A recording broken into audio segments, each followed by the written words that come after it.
తమిళనాడు కృష్ణగిరి జిల్లాలో ప్రభుత్వ పాఠశాలకు 9వ తరగతి విద్యార్థిని మంగళసూత్రంతో రావడం సంచలనం సృష్టించింది. దీన్ని గుర్తించిన ఉపాధ్యాయులు అధికారులకు సమాచారం ఇచ్చారు.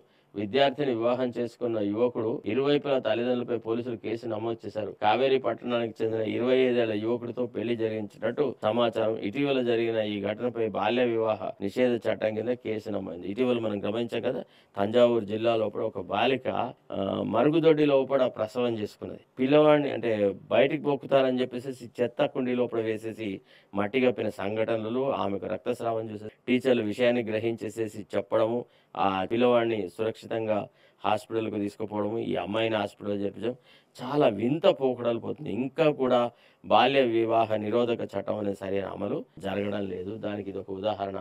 ఇంకేదైంది, సింగరేణిలో మహిళల భాగస్వామ్యం విస్తరించాలి. ఎవడు విస్తరిస్తాడు? బీర్ల ధరల పెంపు దేనికి సంకేతం? మాజీ మంత్రి శ్రీనివాస్ గౌడ్. నువ్వు చెప్పాలి తండ్రి నిర్వాహకం. ఎక్కడికక్కడే కీమీ సేవలు. ఏముందా ఈ వార్తలు అసలు? యాక్చువల్లీ భారత ఫ్రాన్స్ చట్టాపట్టలు అంటూ ఎల్ఆర్ఎస్కు 1 టైమ్ సెటిల్మెంట్.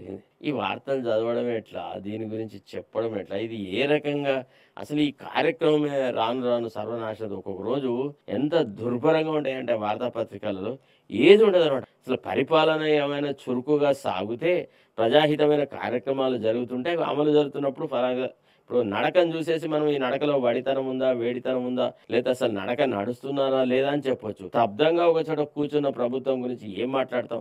ఆగిన ట్రైన్ గురించి వర్ణించమంటే ఏం వర్ణిస్తామండి? ఇది నడుస్తున్న ట్రైన్ గురించి మాట్లాడవచ్చు. ఇది చవటలు. ఇంకేముంది, భారస ఎమ్మెల్సీ ఫామ్ హౌస్లో కోడి పందాలట జరుగుతున్నాయి. మరి ఏం చేస్తారు పాపం భారస వాళ్ళకి? ఇప్పుడు అదే పని ఉంటుంది కదా. స్కూల్ ఫీజు నియంత్రణకు చట్టం తీసుకొస్తాడా? ఇది వచ్చినప్పుడు లెక్క. ఉచితాలు ఇస్తే ప్రజలు పనిచేయడానికి ఇష్టపడట్లేదు. ఇది మనం మొదటి చదివినాం. ఇక ఇట్లనే ఉన్నాయండి పెద్దగా వార్తలు అంటూ. ఎడిటోరియల్ ఉంది ఈరోజు. చాలా సార్లు అనిపిస్తుంది అసలు ఈ ఆంగ్ల పత్రికలలో కొంత స్టఫ్ ఉంటుంది, దీన్ని తెలుగులోకి ట్రాన్స్లేట్ చేసేసి యువకులకు ఉపయోగపడేలాగా పనిచేయాలని ఉంటుంది. కానీ చాలామంది ఏమో మాకైతే ఇంగ్లీష్ పత్రికలు వద్దు సార్, తెలుగు పత్రికల గురించే చెప్పండి, అది ఇది అని చెప్తూ ఉంటారు అనమాట.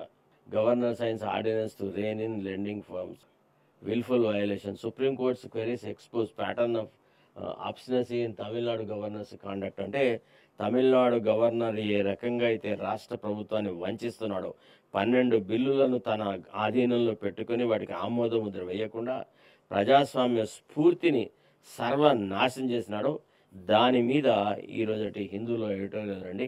ఇది ఒకసారి చదవండి. అసలు యాక్చువల్లీ యువకులు కొంత పఠనం అంటే చదవడం మీద ఆసక్తి చూపట్టండి. ఎందుకంటే ఈ సెల్ ఫోన్ల వల్ల కళ్ళు నాశనం అవుతున్నాయి, జ్ఞాపక శక్తి పోతుంది, విపరీతమైనటువంటి రోగాలు వస్తున్నాయి అనమాట. కొంత దేహానికి శ్రమ చేయాలన్నప్పుడు ఈ సెల్ ఫోన్ బొందలు పెట్టేసేసి ఒక గంటన్న సెల్ ఫోన్ నుంచి దూరం ఉండే ప్రయత్నం చేయండి. It is impossible.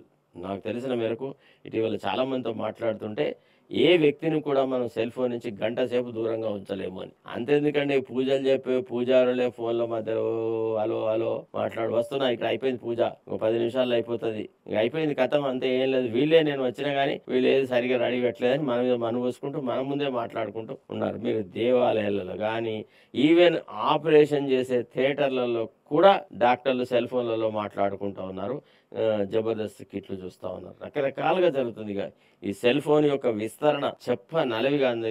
కాబట్టి దయచేసి కొంత చదవడం మీద దృష్టి సారించాలి యువత. ముఖ్యంగా చిన్న విద్యార్థుల నుంచి, చిన్న పిల్లల నుంచి సెల్ ఫోన్లను, ఈ ట్యాబ్లను దూరం చేయండి దయచేసి. ఇది నా రిక్వెస్ట్. ఎంత చిన్న పిల్లలు, వాళ్ళ చాలా మంది నేత్ర వైద్యుల దగ్గరికి పోతే వాళ్ళని చూస్తుంటే వాళ్ళే చెప్తా ఉంటారట, ఏం సార్ ఇంత చిన్న పిల్లలకు అద్దాలు ప్రిస్క్రైబ్ చేసినారా అని అడిగాం మనం ఒక ఆయన్ని. చాలా మంది కంటే మేమేం చేసేది, వాడు సెల్ ఫోన్లో ఆడి మొత్తం కంప్లీట్ గా వాడికి కలర్ బ్లైండ్నెస్ వచ్చేసింది. మీరు ఈ విషయం చెప్పండి.